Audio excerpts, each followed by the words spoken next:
It's taken a long time to get to the playoffs for the Houston Texans, all the way back in middle of July when they got started getting ready for the Hall of Fame game. Now here they are, wild card weekend with their eyes on so much more.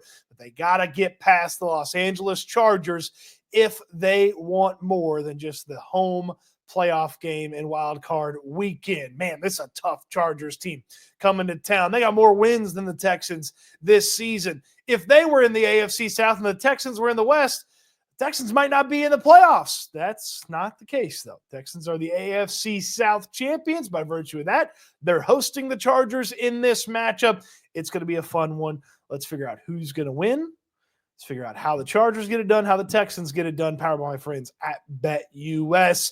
Let's start with how the Texans get this one done. Protection, protection, protection. They have got to take care of C.J. Stroud. If we see a Green Bay Packers performance from this offensive line, a second Indianapolis Colts performance from this offensive line, a New York Jets performance from this offensive line, that's it. That's all she wrote for the Houston Texans. They've got to protect C.J. Stroud. This offensive line configuration has played less than one game together. Tunsil at left tackle, Titus Howard at left guard, Juice Scruggs at right guard, Blake Fisher at right tackle, and Jarrett Patterson in the middle snapping the ball at the center position. They've played less than one game together, but I like Scruggs more than I like Shaq Mason at right guard. Fisher's obviously got some potential to him. Howard settled in nicely at the left guard spot, giving you more than most of the other players that they've tried at left guard this season. And Patterson, he helps you out on the pass blocking. The run blocking's a little iffy. That's okay. Run away from Jarrett Patterson, and you should be okay. But that offensive line's got to be excellent. If they're not having a good day, this whole thing goes kaput right away. This whole thing just falls all the way apart if the Texans aren't blocking well up front. That's both run blocking and pass blocking. It's a lost cause if they don't protect well. They don't have to be perfect. They don't have to be total clean sheet. They can allow a sack here or there, but it can't be constant pressure. You can't force C.J. Stroud to put Superman's cape on to make this thing work. That's not going to be how the Texans get it done. So they got to protect C.J. Stroud. They've also got to get Nico Collins and Joe Mixon going. Again, really good Chargers defense in town. Number one scoring defense in all of football. Now, they played some iffy teams over the course of this schedule. Probably the most notable wins on their schedule, 2 victories over the Denver Broncos. But still, you respect the accomplishment of being the top scoring defense in football, and you've got to be able to put points on the board. Well, that's not Deontay Johnson, John Mechie, Robert Woods, Xavier Hutchinson, Dalton Schultz. That's Joe Mixon, and that's Nico Collins. Rely on those 2 stars. Get them going. They're going to try to take Nico Collins away. Scheme it up, Bobby Slowick, so that they don't take Nico Collins away. Joe Mixon's instincts, ability, and toughness have showcased themselves plenty over the course of the season. He's got to be excellent in this one. So get those 2 stars going for the Texans. Defensively, wreak havoc with that defensive line. The defensive ends for the Texans have a really tough matchup. Joe Alt at right tackle, the rookie phenom that the Chargers drafted high in this last draft. Rashawn Slater, one of the best offensive linemen in all of football this season. Well, go out there and win. You got to only be right once or twice over the course of this game to make a huge impact. Get stuff going on the interior as well. Those 3 guys in the middle haven't been as good for the Chargers as those 2 tackles have been over the course of the season. And then you've got to be able to win your matchups in the secondary. You can't let Ladd McConkey get loose and beat you up. You can't let Quentin Johnston get loose and beat you up. They are very efficient with the offense of the Chargers. They're not going to make a lot of mistakes. They're going to take what is available to them. So you got to tackle well as well. The Texans have had a lot of issues when they haven't tackled well. Think back to the second half against Detroit where they couldn't tackle all of a sudden and the Lions sped back into the game with their rushing attack getting on. The Texans aren't tackling well. They got no shot in this one. That's how the Texans get this one done. We'll get to the Chargers here in just a second. The Texans get this done. You might want to celebrate. Do you know my friends at BetUS, they have a casino for you as well. What better way to celebrate a little Texans victory than some live dealer blackjack? Or maybe you're a slot machine person, other table games. The BetUS Casino Playground is fantastic. If you sign up now, you're going to get a 200% sign-up bonus up to $5,000 or a 250% sign-up bonus when you use crypto as your sign-up. Again, up to $5,000. The casino games are so much fun. I'm a blackjack guy myself. Maybe every now and then roll a little dice, but mostly like the blackjack.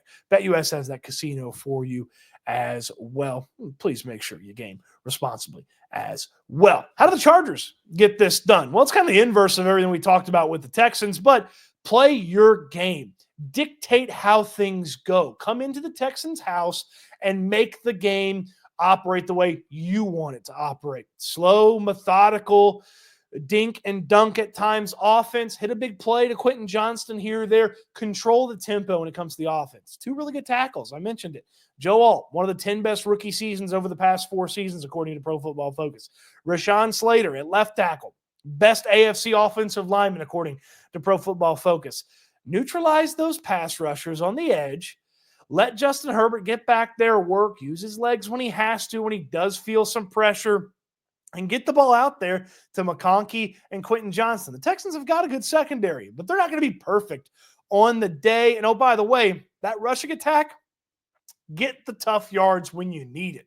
Okay, if you have some success on first and second down, it's third and short, it's 3rd and 3. Trust J.K. Dobbins. Trust Gus Edwards to go out there and make something happen for you if you're the Chargers. So play the game you want to play from an offensive standpoint. Don't let the Texans defense dictate how you're going to play. Defensively for the Chargers, I mean, come on. We know where this one's starting. 4 really good pass rushers, plus Derwin James flying off the edge to help them out sometimes as well. When you think about Joey Bosa and Khalil Mack, obviously, both of them with a decade-plus bit of experience. I think Bosa's right at a decade, Mack a little bit more, obviously. And then they've got Bud Dupree, another veteran who's been around the block a little bit. He's got some sacks to his name. I mentioned Derwin James. They'll send him off the edge. And then Tuli Tupulotu, the second-year player out of USC that they have. Really good player, sack leader for them. Those guys start getting home. That's all she wrote for the Texans, okay? But you've also got to minimize what Mixon can do from the rushing attack. Turn the Texans into a one-dimensional team that has to throw. It hasn't worked out for them this season. They get into 2nd and long, 3rd and long. They can't operate. So if the Chargers can put them in that situation, they're going to be well on their way to victory in this one. But ultimately, who's going to win Wild Card Weekend? The Chargers, 3.5 point favorites, depending on where you look. Man, this one's tough. It's number 1 scoring defense coming to town. Team that people think has a bye week. That's what Rex Ryan said. The Chargers have a bye week against the Texans. Be interested to see what Rex has to say Monday morning when he's talking about the Houston Texans upsetting the Los Angeles Chargers, winning this football game. It ain't going to be pretty. It's going to be a slugfest, low-scoring affair. 19-17. The Texans get this one done on the foot of Kaimi Fairbairn and some impressive play late from C.J. Stroud to get them there. 19-17, Texans win. They move on in the playoffs to the divisional round to a yet-to-be-determined opponent. But we get a slobber knocker to start Wild Card Weekend. And what better way to start it off than with the Texans Invitational is what I like to call it. That Wild Card Weekend opening game. The Houston Texans Invitational welcomes the Los Angeles Chargers, and it will bid them farewell after the Texans get a victory. What say you? Who's going to win this one? Let me know in the comment section down below on your way down there. Thumbs up on the video. Subscribe to the channel if you haven't already. Don't forget to visit my friends at BetUS as well. And enjoy game day. It's here. The playoffs are here. We've already had 2 excellent college games. We'll have some fantastic NFL playoffs over the next few days. Enjoy it. Enjoy it. Enjoy it. I think I really want you to enjoy the football. Appreciate you watching the video. Hope you've enjoyed it. And I can't wait until we talk Texans later today after this game. Again soon.